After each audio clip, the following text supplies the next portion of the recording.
This is Pam Electric Ghost, and we're live on the air with Bill Barnett. You're an entertainment CEO and founder of the Smarter Minds Network. How are you doing today? I'm just fine. Good to be with you.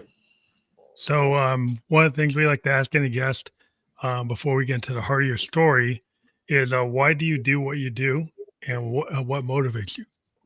Yeah, good question. I'll give you a few things that motivate me, but the real thing, if you want the real thing that motivates me, it's my family. I have twin daughters and I have a wife. And so if I had to give you one real motivation for my life, that's what it would be. It would be my family. But after that, a few things. One is I love, and it started with my kids as they grew up, as I mentored them through life, is helping others succeed. I get a lot of enjoyment out of that. It means a lot to me. The other is creating connections. My friends all know when they need somebody, I'm usually their first call. And they said, Bill, I'm looking for this or I'm looking for that. Who do you have that can help me? And I'm pretty good at that. And then the third thing, which is always a thing of mine, and it's been recreated through many of my companies, is making complicated things simple. I just don't have patience for things that are complicated. I don't have a long attention span, and if something cannot be done quickly and simply, I probably won't do it. And so whenever I'm creating something, I always want to make it as simple to use as possible. So those would be my motivating factors in life.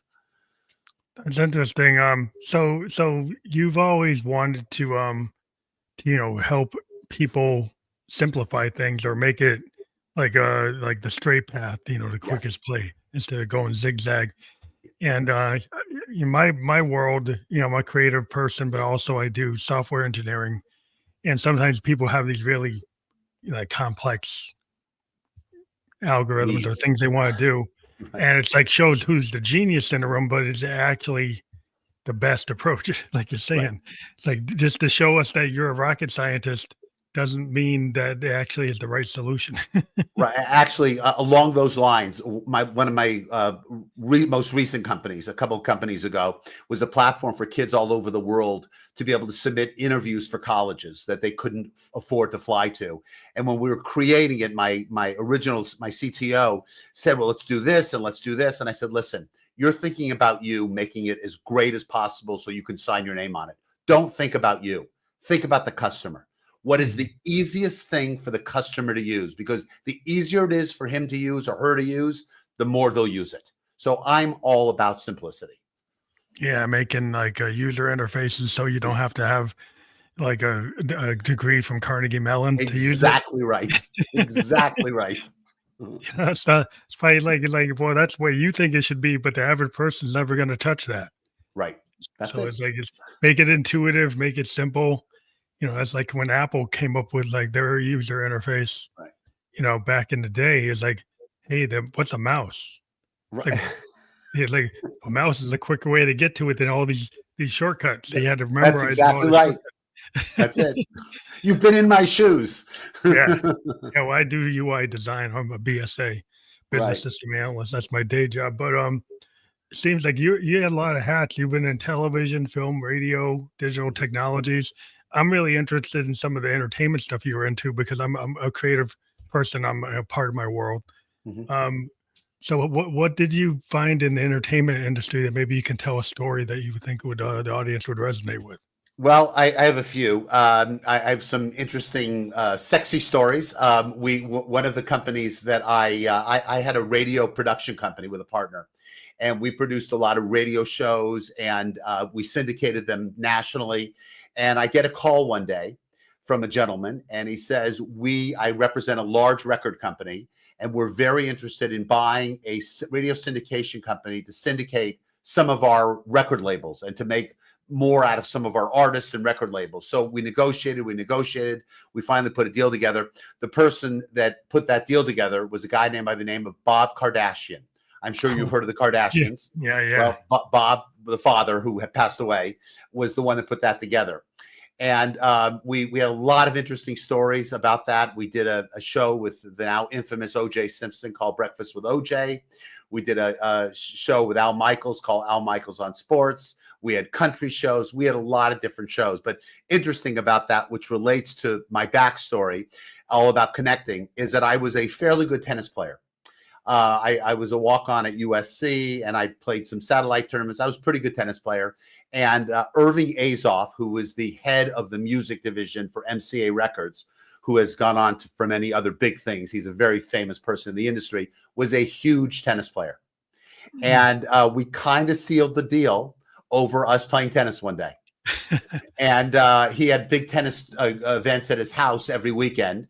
And he had a bunch of athletes, a bunch of celebrities, and a bunch of pros.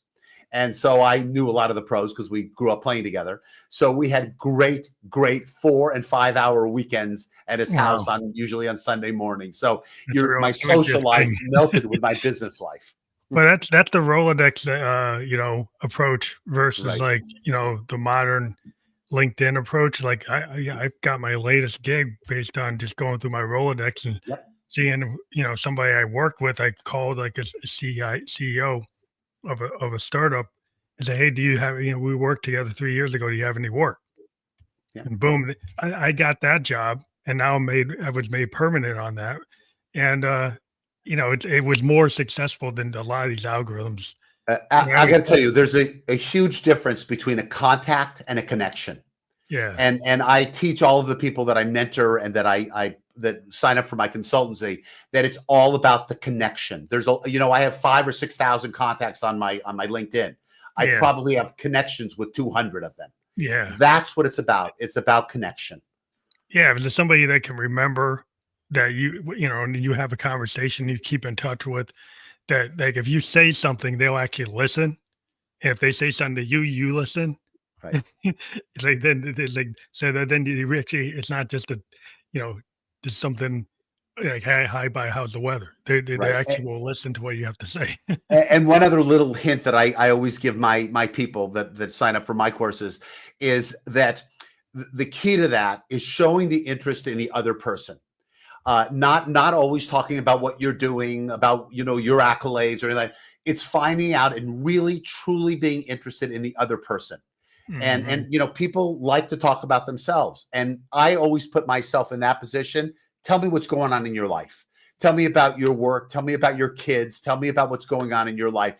You form a bond with people that way. When you care about other people, you form that bond, and that's kind of my MO. That's how I work. I think it's like over time doing this podcast, I've talked to like over 1,000 people, and I would say like the lesson learned compared to my first early podcast is I think I have better listening skills now. And that's what makes you a successful person. Yeah. I think a lot of people don't realize is like people talk past each other, or they're in the conversations anticipating what their response is going to be, rather than listening to what the other person is saying. You are 100% right. You can tell when somebody's thinking about what they want to say before you're even done talking. And I tell people I'm around, give conversation space. Let the other person finish. Give it a second to resonate. Even if you already know what you want to say, give it a second to breathe. And I've listened to you on several of your shows, and you are really good at that. You listen to the people you're talking to. You take it in, and you manage to form great conversation around what the other person is saying. You're really good at that. What I try to do is I don't over prepare, right? A lot of what I do is if I kind of treat it like a jazz fusion concert, right? Or so I got a structure of what I do, right? But I'm not totally tied to it, right? Yeah. So I can kind of go wherever it's going to go. So if there's a note I didn't expect, I'm not going to freak out because I'm looking to run a script. I'm looking to actually, if I hear something, I'm going to dive into it, maybe go down a rabbit hole. But I don't have to be going like I have to do it A to Z in that order. That's not my thing. That's not how I do it. So you know how to pivot. Yeah, I try to. That's the key. You know how to pivot. And whenever I'm talking to young people about interviewing, I always tell them to make sure you listen to what the other person is saying. Don't come in with a preamble, with a script. React to what they're saying. Always be able to pivot. And that's exactly what you just explained. Yeah, if you go to the career fair and you're running your elevator pitch Right. over and over, everybody's gonna say, "Well, who's this guy?" Right? Compared to somebody who can kind of off the cuff listen to people and then react with something that's appropriate to what they've heard. Exactly Um, right. You hit it on the head. but yeah, it's just like, a difference, with it, like a classical musician, they're like tied to the page. Right. Where a Right. jazz or experimental musicians, like, if I hear a note, I'll go wherever it goes. Yeah, Right. that's And right. it's a different philosophy. Like you don't have to be, you don't have to know. It's like you kind of live in the unknown. Like I Mhm. love the unfound sound or the Right. unknown thing. I'm not scared of it. Right. Some people are scared of that unknown thing. They Yeah. want to have the known thing. Like Yeah. I tell people to embrace that. Embrace what's not known because it's fun, it's exciting, it's new. And when I tell people about going in for interviews, one of the first things I say, other than obviously doing all your research on whoever you're interviewing with, is pay attention to if you're walking into an office, what's in the office? Did what's the on the wall. person, is he a tennis player? Like I'm a tennis player. Does he travel a lot? Does he, any number of things, and bring that up because that's obviously impromptu. And it makes a much more relaxed conversation as opposed to an interview, which I always try to get my people to do. Yeah, because if you're like you're saying, like you are having these tennis Yeah. tournaments, right? Or if you do something like, well, if you go somewhere saying I'm gonna do X, Right. right? Sometimes it's better to actually go to something that is not about your direct goal, where you do Right. something kind of indirect. I feel that's the better way to do it because when you're going in and I have a lot of people that are interviewing, they say, "Oh my gosh, I've got 9 or 10 other people that are interviewing for the job." I said, "Don't interview. Turn it into a conversation. Go in there, ask them questions, lighten the load of a tension-filled interview or a preset cookie cutter interview. Bring up something different, talk about something, make a joke, make a comment about something unrelated to the job, and it brings it to a whole different level. I think that's one of the most important things people can do is disarm your interviewer, disarm the person you're talking to, make it friendly, make it conversational. Yeah, if you can tell your story, Right. like if you can find a way to weave your story in, but also make that story have resonate with what the interview, like the HR person's there, Right. and listen to them, like try to listen to them first before you do, so you can pick up some clues. So when you tell your story has elements that they just told you about, right? And then you hit them, All and right, so then Phantom, you're hired. that's kind of like, I don't know. It's so hard today because you get people like my story is like I am a political science and sociology major, and I got into IT, and I don't have a comp sci degree at all. Mhm. How did I get into IT? Because I went to an insurance company when I got out of Bowdoin, and I said, I'm not an IT guy, but I know how to do research. I know how to learn. And I hear that you're having an issue where your programmers can't talk to your C-suite people, and the C-suite people can't talk to the programmers. You need an Right, in-between guy that can actually translate. I right. think a liberal arts major can do that because I can listen to what you say and I can Mhm. translate both sides. Yeah, I can you got interpret. it. You And got it. I made the job happen where I wouldn't have got the job based on my qualifications. I think that's what people are messing up on LinkedIn Right. because they look and they guys say, "Oh, you got to have this certification, you got to have this acronym, you got 5 years of this," and they immediately like, "Oh, you can't do it." But if Mhm. you can actually talk to that person at a career fair and tell your story after you listen to something they've told you, Right. you're probably going to get that job. You're absolutely right. It's like the LinkedIn is like it's more like you want to turn it into Instagram. It's like I don't know. If I want to be on Instagram, I'll stay on Instagram. Right. Right. It's like, I don't know if that's what it's for, but in terms of your building sustainable success, is a like what's your story about that? Yeah. So I am, I've had several iterations in my career. I've been person that's gone from, I don't want to say from job to job, but from opportunity to opportunity. Mostly they've been my own businesses. And one of the best examples I can give you is when the aforementioned Like Live company that I had, where we had interviews for kids all over the world. I knew that there was a need for that because my kids were going off to college and they had a very difficult time getting interviews because either it was geographically undesirable, it was hard to get there in a 24 or 48 hour period, or in most cases, kids couldn't afford to fly to these colleges. So I had this idea. Was I able to accomplish this by myself? Are you kidding? I would have had no shot to do this by myself. But I called 3 people that I knew that I needed. One was somebody that was a college counselor, so she could get direct feedback from her clients, from her friends, on whether this was a good idea. The second was an IT person. I called my personal IT person. He put together a program for us, which was absolutely terrific. And then I needed one more person. I needed a finance person. I needed somebody to handle the books. We got together, the 4 of us. We formed our company. They each got a very generous share of the company, and we put this together. The way I was able to have a scalable career is because I always had people that were smarter than me that were driving the ship. I knew how to manage it. I knew how to raise money. I knew how to sell it, but I didn't know the back end of a lot of things. So I created companies, all of my companies, with people that were all smarter than me. You got to know your limitations. Yeah. But you know what you don't know. That's exactly right. But I always knew that I didn't know what I needed to know. I knew that. That was a given. And I call it my personal board of directors. I have, again, that's why people call me for who I should call. I've got a personal board of directors that is vast.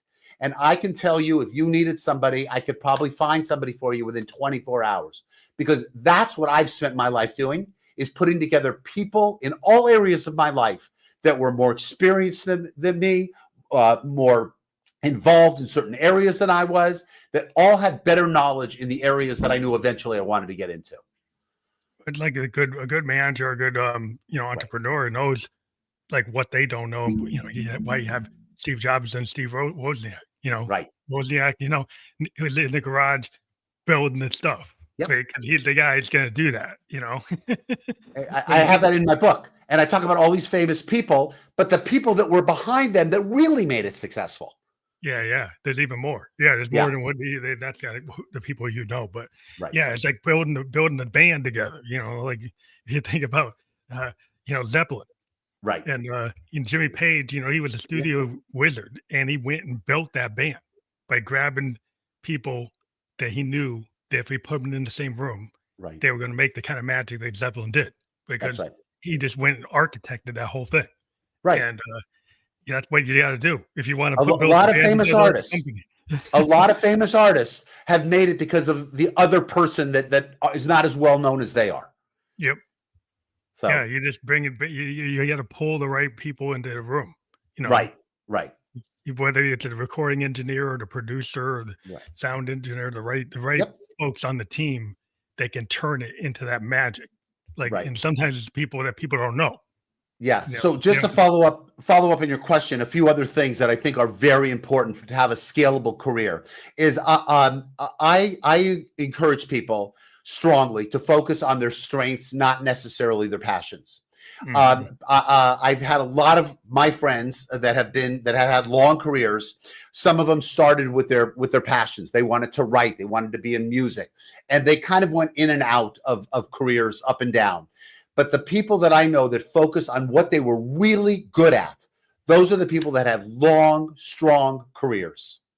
And so I always encourage that. And then the other thing is that I believe that you want to build on what not just on what you do best, but on what the environment around you is asking for. Like Live is another great example of that. I felt like there was a need for this. And so I jumped on it, and I had good people around me. So it's kind of to go where the opportunity is. When my kids were looking for jobs and we talked about different things, I said, go where the opportunity is. Is it a good company? Is it a building block for your career? Is it in something that you want to pursue? So go where the opportunity is.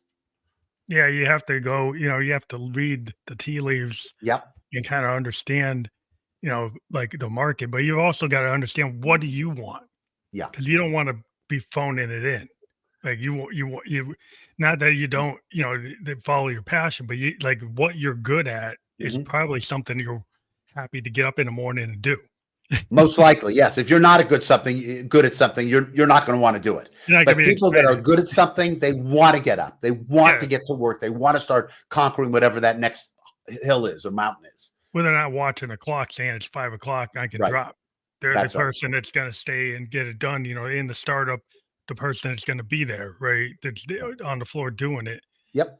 solving the problem solver. And this is the kind of age where, with AI and robotics and automation and globalization, there's a lot of stuff you can do between Mhm. having a 3D printer and AI bots and everything. You can scale things Mhm.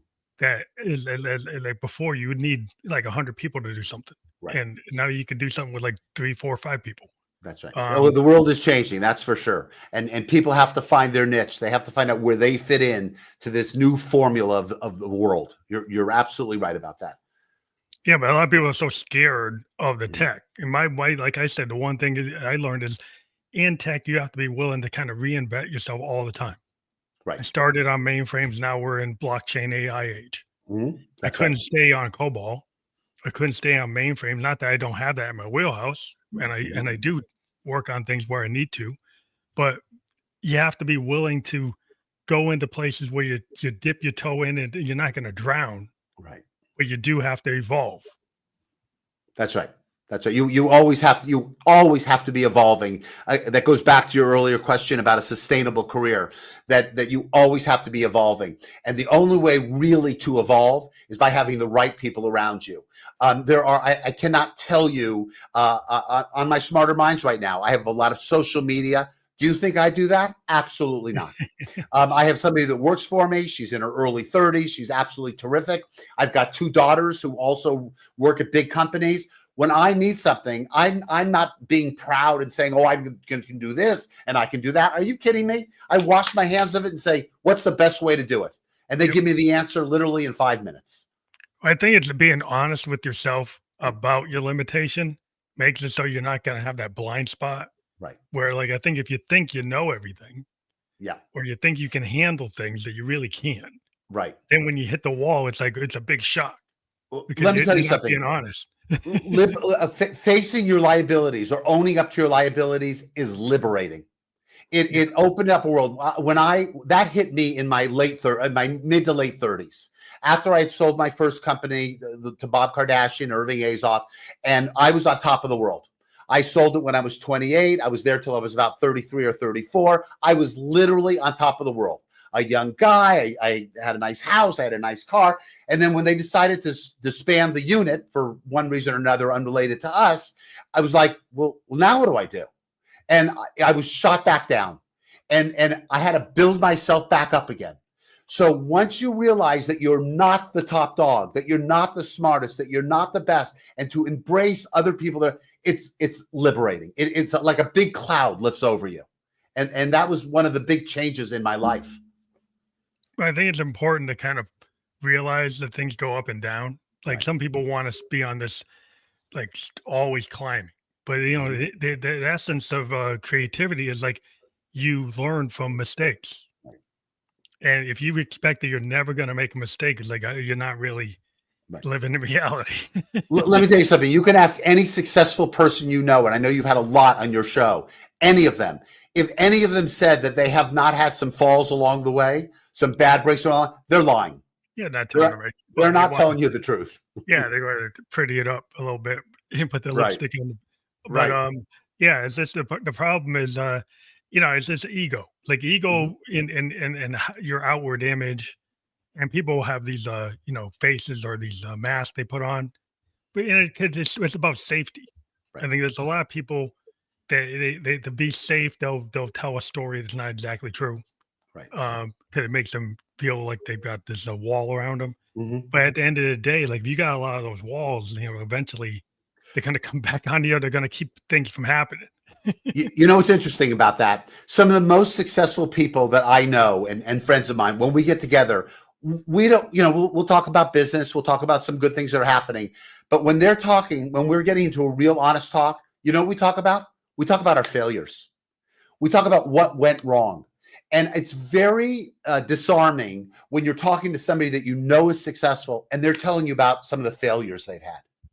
And they're able to be honest about it. They're able to be upfront about it. It is such a great feeling to know that, gosh, here's somebody that's doing so well. That's you got the biggest house on top of the hill, but all the failures, all the things that he or she have gone through to get there. And it says, you know what? Anybody can do it. If they've been down at the bottom and made it, you can too. Well, that's like the commonality of the whole process of creation is that you break, some eggs to make a cake. I mean, that's just Yep. what it is. If you're a songwriter, how many things are on the floor? Like how many scraps are on the floor? Like I'm in my room right now within the middle of tons of demos, and I don't know which one I want to go with. But the idea is like you throw stuff at the wall Mhm. and then you walk away, come back, you have other people check it out. You have no idea a lot of times what's going to work. Like, Right. but you keep it open enough that you know that like it's like Zappa used to go in a room and have tapes from live shows and places all the places and start just mixing and matching things around. People ask him about his process. So well, I can't think linear. Mhm. I'm going to have to move things around. And I've talked to a lot of creative people, the authors, a lot of people that they don't think necessarily linear in a linear fashion. They kind of Right. bounce around. Right. And that seems to kind of really trigger a lot of interesting things. Yeah, let me tell you something about those failures and all the papers that you've got laying around on your floor and everything. All of those papers are going to lead you to your next success. A lot of people ask me, "Gosh, you've had a few failures. You've had a good a career, though. What would you do differently?" And you know what I would say? Nothing, because all those failures I had led me to some of the successes that I had. I wouldn't, I really, there's not a lot I would change. I wouldn't marry a different woman. I've been married to her for 42 years. I love my kids to death. They're the greatest kids in the world. Everything that I did, the ups and the downs, all led me to where I am today. So even though you may have a step back here or there, it usually leads to 2 steps forward. And Yeah. that's how I look at it. Kind of a Buddhist way. I'm a Buddhist, but like believe there's like a plan, Yeah. whether you want to believe that or not. But the idea, and in that plan is like the way things happen, and it's going to go up and down. And when things go wrong, it's like, well, that's not actually wrong. Right. That actually sets you up for this. It happened for a reason. Yeah, there's like different things happen, and you might Right. not understand it when you're in it. Right. But when And you're out the of other thing is, you do. can't cry over spilled milk. If Yeah. something bad happens, it happened. And It's you know, hard. a lot of people ask me what's one of the best things you look for in an executive or people that you're hiring, and it's resiliency. Yeah. We're all going to fall down. Even if you're the most successful, you're going to fall down. The question is, how quickly can you get back up? Get back up. That's the most important thing. Resiliency is one of the most important qualities in a successful person. Yeah, like if you were the musician, right, and somebody hits a perceived bad note, the person that can, recover from that Right. without you even knowing Right. that it was a mistake, Yep. those are the guys you want around. Like That the absolutely, the guy 100%. that says you got to start from the beginning. Right. I don't. Nobody really wants to have him around. It's like the guys who can kind of deal with it in when they're in that moment, Right. and you didn't even perceive there was a problem. Yeah. That's like because like what happens is there's no bad note. There's an opportunity. Yeah. Right. That's an opportunity to evolve the piece. That's it. That's If it. you're in that mindset, you're not thinking you failed. You're thinking that you're on the road to success. It's a totally different mindset. Yep, you're absolutely right. It's never it's not something bad that happened. It's an opportunity to make something better, and Yeah. that's what it is. That's like what a lot of the agile or iterative development people do today, Right. where everything used to be waterfall. Right now you can move, and if you notice on your phone, every night your apps are being updated. It's Mhm. 0.1, 0.2, 0.3, 0.4. Mhm. We're living in this idea where like it's never really done. Because whatever we didn't know as programmers and analysts, okay, we make an update for the thing that we didn't know. Right. So every day the program gets better Right. because like what we didn't know yesterday, we fixed today. And Right. what we don't know about tomorrow, we'll fix later. By the way, that's life. Yeah. That's life. You're relating it to your business. I relate it to my business, but that's life. You know, your kids take a fall. They're going to get back and make it better tomorrow. Something in your personal life happens. You make a mistake. You change it. Everything gets better in time. Yeah. So you don't have to like be holding on to like being into resentment for what happened. Like if you hold on to the past, it doesn't really help your future. Right. You know, if you learn from your past, it's a different thing. That's right. So it's the mindset that actually has lessons learned and can be honest about the lessons learned. Then you're going to make some forward progress. Right. That's it. You got it. But in today's market, like we were talking about, like, you know, the algorithm, like people get frustrated. They go on one of these job sites and there's like 500 people trying to get the same job. And then like I was talking to some people on the podcast a couple of days ago, and it's really coming back to like this Rolodex idea of your personal connections who Board are of really, directors. Yeah. connectors, you know, that are really people that can help you, but you got to be willing to talk to them. Right. So I've got a lot of stories about that. I am a friendly kind of person, and I talk to everybody everywhere. A lot of people only talk to people in the C-suite. I literally talk to everybody everywhere. And my wife is an event coordinator. She does big events. And one night we were out with a couple of other couples at a nice restaurant in Los Angeles, and we had a waitress who could not have been friendlier. She was sweet. She had a great personality. She joked around with us, the whole thing. And I said, okay, I know you're a waitress, but you've got an incredible personality. I know we're in LA. I know you probably do something else. She said, oh, yes, I'm a photographer as well. I said, you're kidding me. My wife is a big event producer. I want to introduce the two of you. Okay, full throttle. Let's go 30 years later. She has been my wife's leading photographer for the last 30 years. And she has been she was the photographer at both my daughter's weddings. Wow. So I have a bunch of stories like that, but that's a perfect story about you never know who you're going to meet. I teach a class. One of the chapters in my book actually is called Every Day is an Interview. And literally, I am excited every day about who I'm going to meet. Am I going to meet somebody at the market? Am I going to meet somebody at the bank? Am I going to meet somebody at a meeting? You never know who you're going to meet. And I embrace every person that I meet because you never know where it's going to lead. That is a very progressive mindset, because a lot of times people are so fearful of the people they're going to meet, or they're in judgment of the people they're going to meet, and they don't have the outlook that you just mentioned, because like either competitive, or they're prejudging, or they don't want to embrace anything new or different or interesting. Where if you're in a more of a discovery, like you want to go out like Jack Kerouac and go on the road, and experience life, you have a different outlook. It's like, yeah, you know, let's go to Japan and stay there for 2 years, and I don't know how to speak the language. You know, well, like, why? Well, how could I do that? I don't. Well, you just do it. Right. You know the easiest way to start that off, the easiest thing to do? Start off with a smile. When I see people that are smiling, whether I'm driving in a car sideways from them or I'm walking down the street, that's the quickest way to open a door, is with a smile. There's so many. I walk every morning. That's part of my routine. I walk 4 miles every morning, and I see a lot of the same people on my walks. I walk in 3 or 4 different areas, and I certain people, we have a little connection because we always smile at each other. We'll wave every once in a while. We'll have a little conversation. But if you smile, it means that you're open to meeting people. You're friendly. You're open, and just all you have to do is start it off with a smile. And that kind of is my first door opener. That's a different. It's more like I don't know. It's like my father was a salesman, right, for insurance, and he had to get out there and find new people all the time. You know, it's kind of his wheelhouse. But he did have a Rolodex of like families and people that got married. People had kids. You know, so he would build up within a family all those connections, and then find other connections, and keep on finding connections. Just build.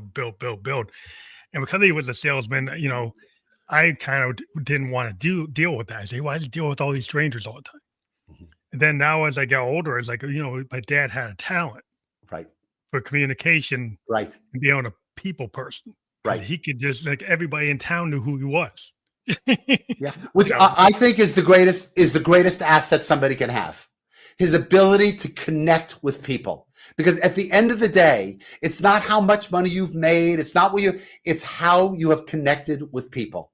And to me, that's the single greatest asset or ability that somebody can have. So kudos to your father. yeah, I think it's a real important lesson because I was kind of insular as a younger person, Mhm. kind of a nerd, and then I didn't really understand how my dad could do that. Right. As I got older, I'm in my 50s now. I was like, wow, I totally get how he did it. Right. Right. but You know, I have a credo when I talk about having the three P's. And the three P's, I think, are the most important letters of your life. The first is being positive, being a positive person, always looking at the glass half full. Posture. It's not just literal posture, but figurative posture. Do you stand up straight? Do you have confidence in yourself? Because if you have confidence in yourself, people will want to get to know you. They'll believe you. And the third is positioning. How do you position yourself in life? What is it that you can do to help the other person? So if you have those three things in life, you will succeed. yeah, I think it's important to be able to have a vision. Mm-hmm. If you have a vision for your life and you don't get put on into like just phoning it in. Right. Because a lot of people get, they end up saying, well, the world's like, not allowing me to do this. And it's like, you know what? Like you're creating the glass ceiling. Right. Like the world is here Right. and you're in it. Right. And today you could change your frame of mind Mm-hmm. and you could have an epiphany. Right. And suddenly what was black is white and what's in the middle is gray. And like now you don't know. So now You, let's find out. you create your own world. So the people that are going through hard times, they're creating that. But people that are positive, that always look at the glasses half full, that position themselves in a way that can help other people, you're also creating your own world. And that's the world I choose to live in. Yeah, I think the connection's real important when people get into like individualism to an nth degree. Right. And it's really if you can think of the world, your community, and actually, like you said, smile at people, Mm-hmm. to actually interact with people, like ask people how they're doing, Right. not just tell them about you. Right. Open up to actually finding out, like, well, how's your neighbor doing? Have you actually done anything other than wave at them? Mm-hmm. If you actually gone over and asked them what's actually going on. Right. Yeah. Right. And if we're in the Northeast, like sometimes it's a rare thing. It's like you live in a neighborhood and nobody even asks, the fifth house down, what's been going on? Right. I have That's right. no idea. They have Right. no idea. Nobody talking. We have a lot of couple friends, and a couple of the women are particularly good dressers. They look great, and I always make a comment about their shoes, and they have such a sense of connection with me because it's important to them how they look, and I know that's obvious, is important to them. And I compliment them on that. And I really am. And I grew up my daughter is in fashion. My mother's always been so it is something that's important to me. But when you know that something's important to that person and it really resonates with you, compliment them. Let them know that, you know what, I know how you look is important and you look great. And they're not superficial. It's just it could be a casual dress. It could be a look. It doesn't matter. But if you know something's important to somebody, then let them know that you think they're doing a good job in that area. Yeah, I think it's important, like for you to have like situational awareness. Mm-hmm. It's like if you go do your keynote speech, Mm-hmm. and you're going off your planned speech, and it's not kicking, it's not Right. hitting. Right. You just don't stay on it. You have to make an adjustment. Right. But if you stay on it and say, "Well, I bombed," Yeah. but it's kind of like that comedian. He's like they quickly pivot to if something was bombing, then boom, to go to the next thing until they figure out the act that works. What's hitting? Exactly Yeah, right. they try it over time, and then their act evolves and becomes like the Carlin, or the Richard Pryor, show. He's like, well, that was built over time by Right. trial and error. Right. You Right. know? But in normal conversation, the one thing that I can always fall back on, is talking about them, bringing it back to them. People always love talking about themselves. They love talking about their work, about their kids, about whatever it is. And even when things aren't so good, they still like to talk about themselves. So when you really want to engage with somebody, and I used to do this I remember one time buying a company, and we got very involved, and I wanted to get it out of the work setting. So we went out for a drink. We didn't talk about work for more than 5 minutes. We were together for 2 hours. We talked about work for 5 minutes. We talked about sports. We talked about college. We talked about other people we dated. We talked about where we lived. That was the connection that made that deal happen. We didn't talk about work. He wanted to know me as a person, and I wanted to know him as a person. So it doesn't always have to be centered on what the subject is.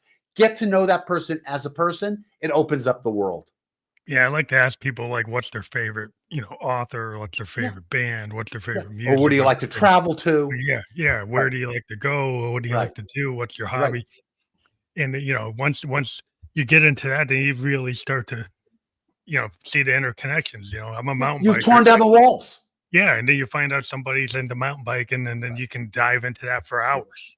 Mountain bikers are like hikers. Anybody that's out in the woods, they would go on and on about the war stories. Right. Well, I broke my collarbone. I broke my did this, I did that, and tackled my wheel. Right. It's like the war story. Yeah. Right. That's it. You got it. That's exactly. People need to understand that. They need to understand how important connection and breaking down those walls are. Yeah, I think that's super important because some people just want to go right to the heart of what they, they just want to. I don't want to skip to the point, but it's like that does not always work. Right. And I have to tell you something. I'm guilty of that sometimes. My wife, I hear she runs a chapter of something called YPO here in Los Angeles. And she is absolutely the best listener I wouldn't have patience because a lot of these people, I need to get down to brass tacks at some point. She could talk for a half an hour before she gets down to what she needs to. And I learn from her. I listen to her. I say, gosh, how do you have the patience to do that? But she does. And she's so good at it.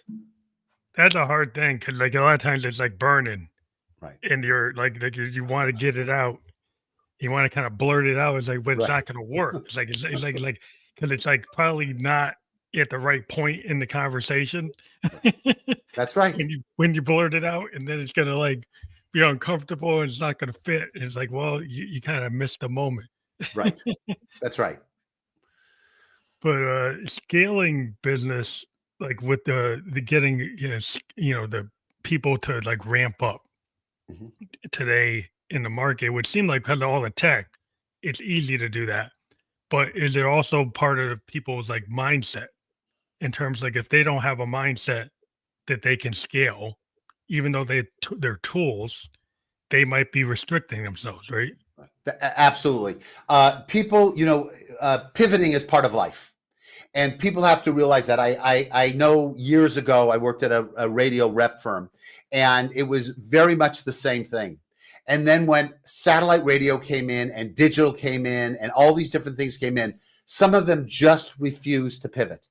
And if you are putting a wall up saying, no, this is what I do, and if it's changing, I don't care, I don't want to have anything to do with it, you're going to be left behind. So you have to kind of have an understanding of what's next.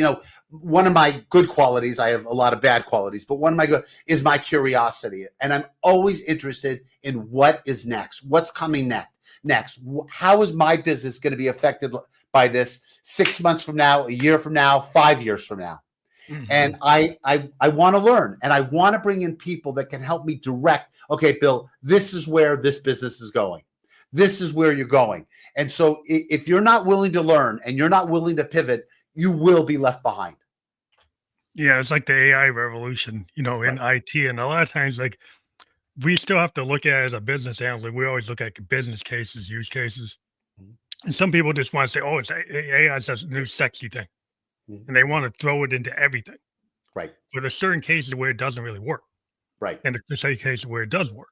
Yep. If you get people that's trying to sell you something and it's not appropriate, then you got to start this is it past the smell test, Hmm. because it's like just because it's the new hot thing, it's the new Right. buzzword, everyone wants to throw it in something without actually, is it actually giving you a benefit, Right. right? Is it the right case? Is it the right use of the tech? Yeah. And Let me and give you a that's great example. Let me give you a great example of something. I had a marketing company I worked with for about 2 years. And when AI started to really take effect, ChatGPT, all these different things, he knew he could let a lot of his staff go. So he was evaluating who was going to go. One of the people he had working for him decided, you know what? I'm not going to fight this. What I'm going to do is I'm going to learn how to be an expert in ChatGPT and in mhm, AI. He was one of the 3 people that the guy kept, yep, because he taught him. He didn't just catch him fish. He taught him how to fish. yeah, So this guy was a keeper. So he was thinking 3 steps ahead of everybody else. I'm not going to fight this. I'm not going to say I can write better than GPT. I'm not going to say I can do better than AI. But what I'm going to do is I'm going to harness GPT. I'm going to harness AI. I'm going to learn how to use it to help our company the most. That yeah. was a perfect example of somebody that took advantage of the pivot and said, this is how I'm going to fill my niche. Because there's a lot of people like in my industry, I work with a lot of insurance companies, right? If you take a veteran technologist, right, doesn't know anything about ChatGPT, but they know the business.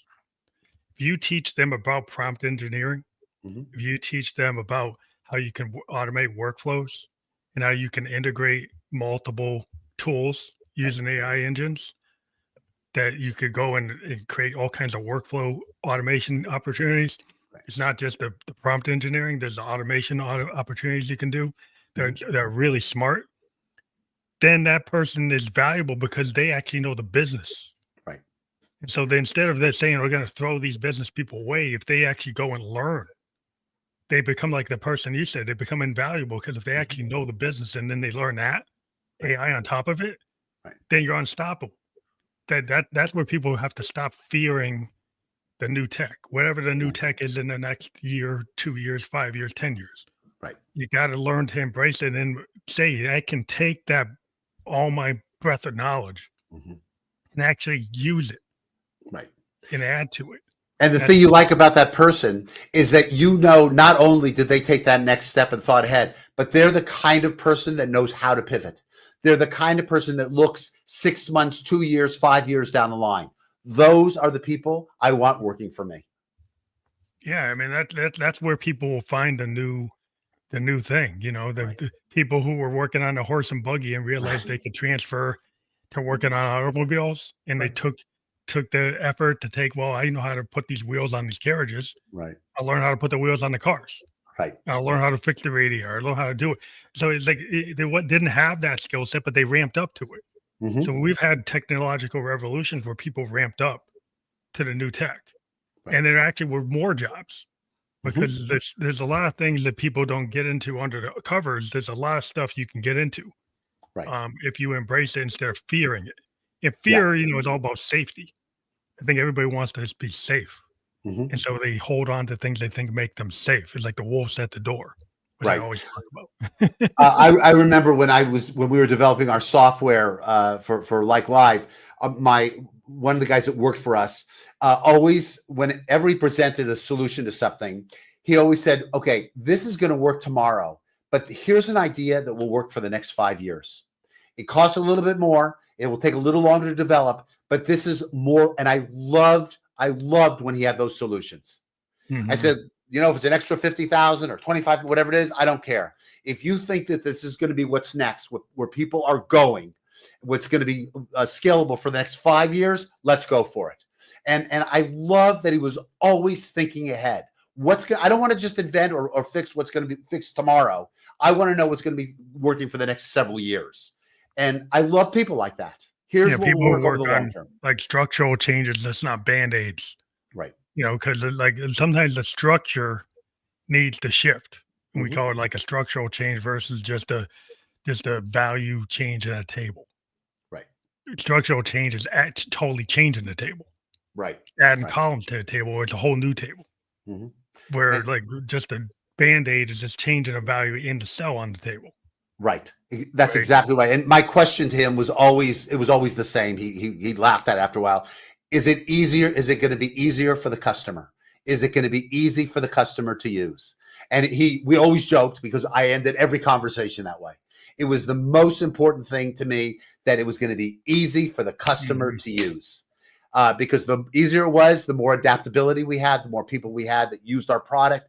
So that was always my niche in all of my businesses. Is it easier for our customer to use?